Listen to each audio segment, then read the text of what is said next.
তো হ্যালো বন্ধুরা, আমি মৃণাল। তোমাদেরকে বেশ কিছুদিন হলো কোনো রকম ভিডিও দিতে পারছি না, কারণ হচ্ছে কি সামনে পরীক্ষা আছে। তোমরা কে কে আমার মতো ডাব্লিউপি কনস্টেবল পরীক্ষা দেবে একটু কমেন্ট বক্সে জানিও কিন্তু প্লিজ। তো দেখো আজকে স্টাডি প্ল্যান কী আছে। তো সবার প্রথমে আমার বিছানাগুলো এলোমেলো হয়েছিল, সেগুলো আমি বাগিয়ে নিলাম। এবারে পড়ার জন্য রেডি পুরোপুরি। পরিষ্কার পরিচ্ছন্ন না থাকলে কী বলতো, পড়তে বসতে মন যায় না আর কি। তো তার আগে দেখো আমার বাড়ির বাইরেটা, এটা আমাদের যে উঠোন আর কি। তো দেখো এটা হচ্ছে আমাদের উঠোন, এটা রাস্তা। চলো তোমাদেরকে রাস্তা থেকে ভিউটা দেখাই। তো দেখো গ্রাম বাংলা বাড়ি মানে কি বলো তো, প্রত্যেককে বাড়িতে প্রায় ছাগল গরু তো আছেই, কিছু করার নেই, এটা সবাইকে অ্যাডজাস্ট করে নিতে হয়। এই হচ্ছে আমাদের বাড়ি। তো এবারে চলো আমার রুমে। দেখো পড়ার জন্য সব কিছু কিন্তু আমি রেডি করে নিয়েছি, এবারে কিন্তু পড়তে বসতে হবে। তো বন্ধুরা, তোমরা কে কে কিন্তু পরীক্ষা দেবে অবশ্যই কিন্তু কমেন্ট বক্সে জানাবে। দেখো আমি ল্যাপটপ নিয়ে বসে পড়েছি, এবারে অনলাইন ক্লাস করব, প্লাস তোমার মক দেব, প্লাস রিভাইজ করব, নতুন জিকে প্যাটার্ন পড়বো। ঠিক আছে, তো সকালবেলা বেসিক্যালি আমি জিকেটা ডাকি, কেননা আমার সুবিধা হয় দেখেছি। দুপুরবেলায় আমি রিজনিং করি, রাত্রে ম্যাথ করি, তো আমার কমফর্ট লাগে। ঠিক আছে, তো তোমরা কীভাবে কী প্ল্যান করেছো জানি না, তো আমার এটা ভালো লাগে।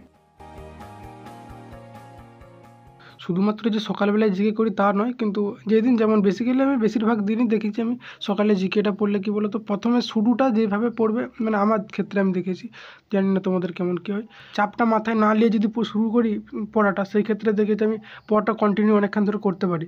কিন্তু যখন আমি চাপটা মাথায় নিয়ে নেবো না, তখন সেই ক্ষেত্রে কিন্তু দেখেছি অতক্ষণ বেশিক্ষণ পড়তে মনে যায় না, খুব জোর 2 থেকে 3 ঘন্টা 4 ঘন্টা এরকম বেশি পড়তে মনে যায়। কিন্তু জিকেতে শুরু করলে দেখেছি মোটামুটি 6-7 ঘন্টা কন্টিনিউ পড়তে পারি। তোমরা কীভাবে পড়ো কিন্তু আমি জানি না যদিও, কিন্তু আমার এটা ভালো লাগে তাই আমি তোমাদেরকে বললাম। তোমরা তোমাদের মতো ভাবে পড়বে, যেটা তোমাদের ভালো লাগে, যেভাবে পড়তে সুবিধা হয়, যেভাবে করলে সব কিছু মানে নিজের বুঝতে সুবিধা হয়, সেভাবে কন্টিনিউ করো, বাস আর কিছু না। তো বন্ধুরা দেখো, অনেকে হয়তো জানে যে আমার 1000+ সাবস্ক্রাইব হয়ে গেছে, আবার হয়তো অনেকে জানে না আমার 1000 সাবস্ক্রাইব হয়নি। ঠিক আছে, যারা জানে না তাদেরকে বলছি বিশেষ করে, আমার 1000 সাবস্ক্রাইব হয়ে গেছে। তো দেখো আমার যে 1000 সাবস্ক্রাইব হয়েছে শুধুমাত্র তোমাদের সাপোর্ট আর ভালোবাসার জন্যই হয়েছে, কিন্তু নাহলে কিন্তু এটা হওয়া সম্ভব হতো না। এই অল্প দিনের মধ্যে 1000 সাবস্ক্রাইব, একটা ভিডিওতে দেখলাম 1 মিলিয়ন+ ভিউ এসছে। কেন এসছে? তোমাদের ভালোবাসা সাপোর্টের জন্য। তো 1000 সাবস্ক্রাইব হয়েছে, প্লাস আমি হাফ মনিটাইজ করে দিয়েছি, সব কিছু অ্যাপ্লাই করে দিয়েছি, ফুল মনিটাইজ করতে কিছুটা বাকি আছে। তোমাদের সাপোর্ট পাচ্ছে না, একটু সাহায্য করো, সাপোর্ট করো, ঠিক আছে। তো দেখো কতটা গ্রাফটা উপরে ছিল আর কতটা ডাউন, মানে নিচে নেমেছে, দেখতে পাচ্ছ তো, মানে চ্যানেলটার কী অবস্থা হয়েছে। এই বেশ কিছুদিন আমি ভিডিও পোস্ট করতে পারিনি বলে। আমি জানি এই ভিডিওটা যাদের যাদের কাছে যাচ্ছে তারা প্রত্যেকজন আমাকে সাহায্য এবং হেল্প করবে।